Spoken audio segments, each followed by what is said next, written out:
ba yung sinasabi nila? Na may nakakaalam ng anomalya na ginawa mo? Sumagot ka! Yes, Tita Gob. Dahil tinulungan sila nung Rambo na yan. Then why am I hearing about this just now? Bakit hindi mo sinabi sa akin? Mapapatay kita! Alam mo, na sa akin pumapasok lahat ng kita ng livelihood programs ng Tierra Vedra. Ano, hahayaan mo lang na maging bulag ako sa mga nangyayari? Papaano kung sumabog yan sa pagmumukha ko? Nang wala akong kaalam-alam? Katapasan ko na yon and all because of your stupidity! Ha? Ha? At yung grabubit na yan, kung alam ko lang na masusunog yung bahay kubo nila, di sana nag-make na ako ng arrangements para kasama na siya sa mga natusta! Tanga! Madami pong nawalan ng bahay at ari-arian. Kaya kailangan po talaga namin ng hustisya. Nabalitaan din namin na munti ka nang natrap sa bahay ninyo. Totoo ba yun? Totoo po yun. Pero may nagligtas po sa akin. Kung wala po siya, siguro wala ako ngayon. Sinong nagligtas sa'yo?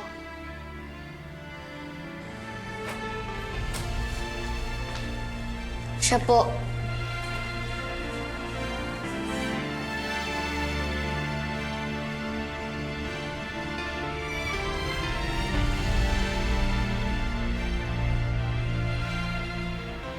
Siya po.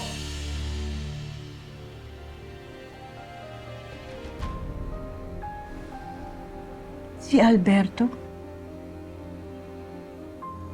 He saved Rambo.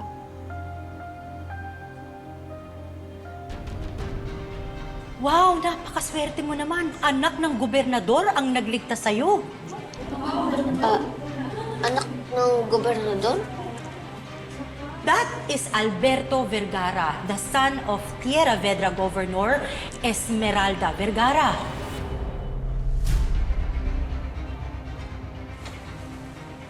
Politiko? Nabasag po yata. Pasensya na. Pasensya na lang ha. Hindi ko talaga kayo nakita eh. Sensya na rin ho. Sige, sige. Okay. Ingat kayo. Mukhang mayaman yun ah. Konti lang naman ang mayaman dito sa Corazon. Baka politiko.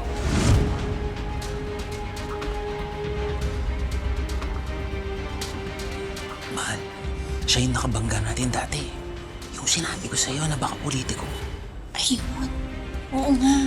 Alam mo, pamilyar siya. Hindi siya yung politiko, kundi siya yung anak ng politiko. Rambo, excuse me muna ha.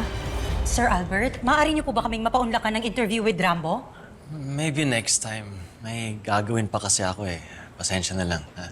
Rambo, hey, sa susunod, mag-ingat ka ha. Opo. Sige. Okay ka naman? Sige. Sir Albert, Ano yan, Rambo?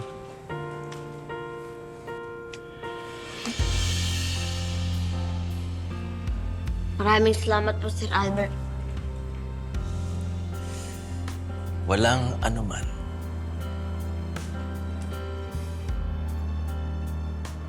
Salamat.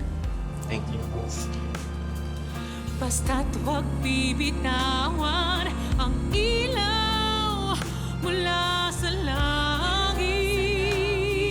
Oh, huwag sanang mawala ang ganda ng... Guys, watch this. Ang laki ng sunog, oh. Teka lang, isn't that rain? They got caught in the fire. Kailangan ko siyang puntahan.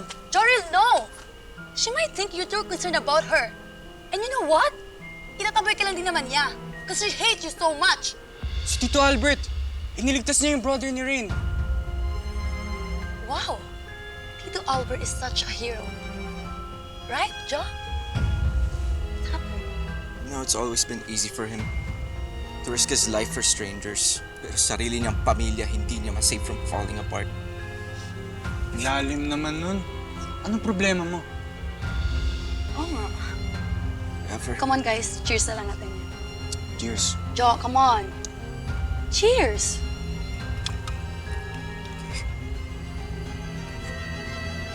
Baka din, boy. Biruin mo, muntik ka nang mamatay ng dahil lang dyan. Anong lang? Mahalaga sa akin to, Boy. Alam ko nga, meron ngang anak nga si Gob na lalaki, pero natirahan na nga rin sa Amerika. Kaya siguro nakalimutan na rin ng mga tao. Ayun pala yun, no? Si Sir Albert Vergara.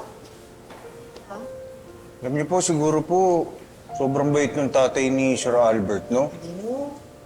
Kasi pakiramdam ko doon siya magmamana eh. Kasi sobrang magkasiliwa sila ng ugali ni Gob.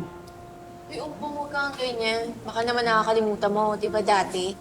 Gusto nga magbigay ng tulong ni Gob dyan kay Rambo nung nagkasakit yan. Magkakasing judgmental, Boy. Ayun nga. Diba? Pero ano pong mangyayari? Eh, wala namang nagpaparamdam sa atin sa mga nakaupo eh. Wala si Cap, si Mayor, wala din si Gob.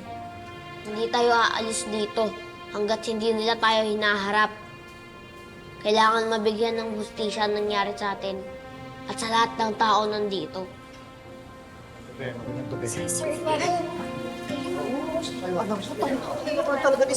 Pamigay niyo mga anak.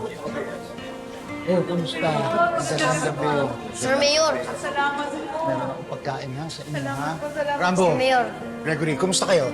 Okay naman po kami. Salamat sa Diyos at wala naman pong nasaktan sa amin.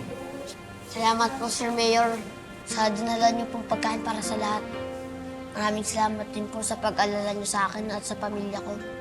Rambo, your family too. And families look out for one another. Lalagpasan din natin to. Huwag kayong mag-alala. Tutulungan ko ang bawat pamilya dito para makabangon muli.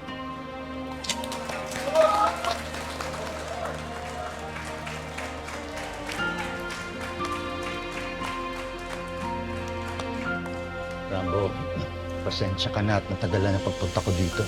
Okay lang po, Sir Mayor. At least dumating po kayo. Nakakalungkot talagang nangyaring ito. May magandang ibabalita pa naman sana ako sa'yo. Tungkol po saan? Tungkol sa apo ko. Nakaligtas siya doon sa pagsabog. Nakita ko yung yaya niya. Talaga po? Pinapahanap ko nga siya eh. Hindi ako titigil hanggat hindi siya natatagpuan. Sana nga po mahanap niya siya. Sana ako rin mahanap ko ng totoo kong pamilya. Sinabi ko naman sa'yo na handa kitang tulungan kapag handa ka na. Ano, ready ka na ba? Ready na po akong hanapin sila, Sir Mayor. Kaya nga po kahit nahirap, may binalikan pa rin po ako sa nasusunog namin bahay. Ano ba yun? Gaano ba kahalaga yun para isugal mo ang buhay mo? Balang araw ay makikita mo na. Mabango ka ngayon sa mga tao and consequently, mabango din ako because of you. Lahat ng magagamit natin para mapabango tayo, gagamitin natin. Darating yung private investigator, kakausapin ka niya. Gusto ko sana makapagtulungan ka sa kanya para mahanap ang ako ko. Sige po. Makapagsalita ka, parang kami pa may utang na loob ka. Hindi aksidente na nangyari. Krimen yun! At ikaw ang kriminal! Kaya dapat ka magbayad!